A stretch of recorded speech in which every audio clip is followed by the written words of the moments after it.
The final part of this film's story.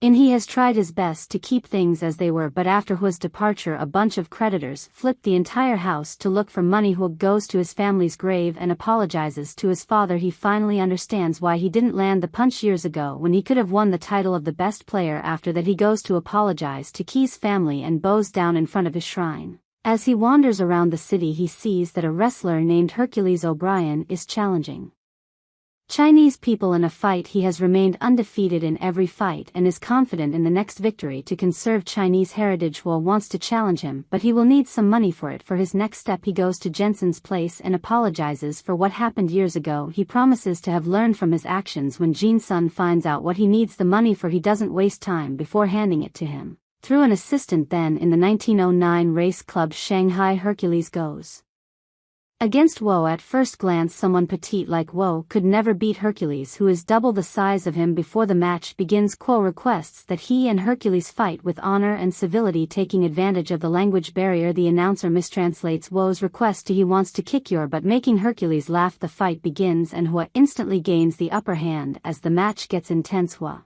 saves the opponent from being impaled to nails on the side of the ring. As a good sportsman, Hercules accepts his defeat, making Hua the victor. Hua gains fame from the single fight and is called to Shanghai. He meets Jin-sun there, who proposes they form Qin-Wu Athletic Association, a place where they teach Chinese students the art of kung fu. That way, even with the constant foreign pressure, they can preserve their heritage. Meanwhile, a group of officials from the foreign chamber is not fond of Hua's growing popularity among the Chinese public. They fear that his wins against the foreign fighters may trigger anti-foreign sentiments among the Chinese people. Hence, to make sure he loses in the ring next time, they propose a match between Hua and 4 foreign champions consecutively in a single day. The Japanese representative Mr. Mita promises to end HWO once and for all. This time, even though the challenge is difficult and is obviously a tactic to make him lose, Hua agrees to take part. One day before the big fight he meets his rival, the Japanese champion Tanaka. They talk over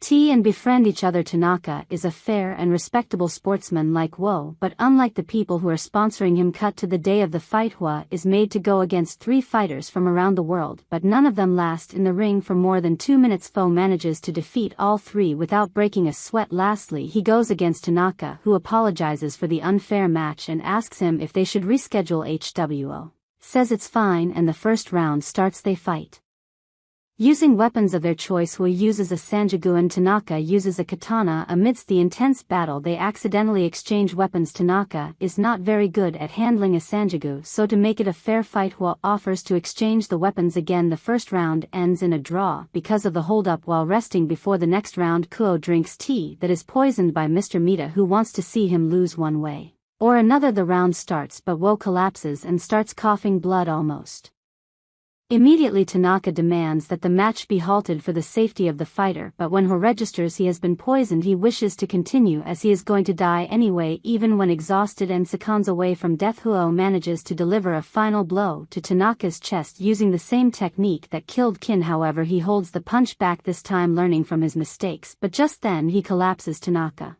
declares Fo the winner, knowing that he held back on the punch deliberately. In the end, Hua falls into his friend's arms and dies. Tanaka angrily belittles Mr. Mita for resorting to killing a man for the sake of his pride. He calls him a disgrace to Japan before storming off. In the last scene, Hua's spirit reaches the field outside Moon's house. She runs to him, sensing his presence even though she is blind. Thank you for watching.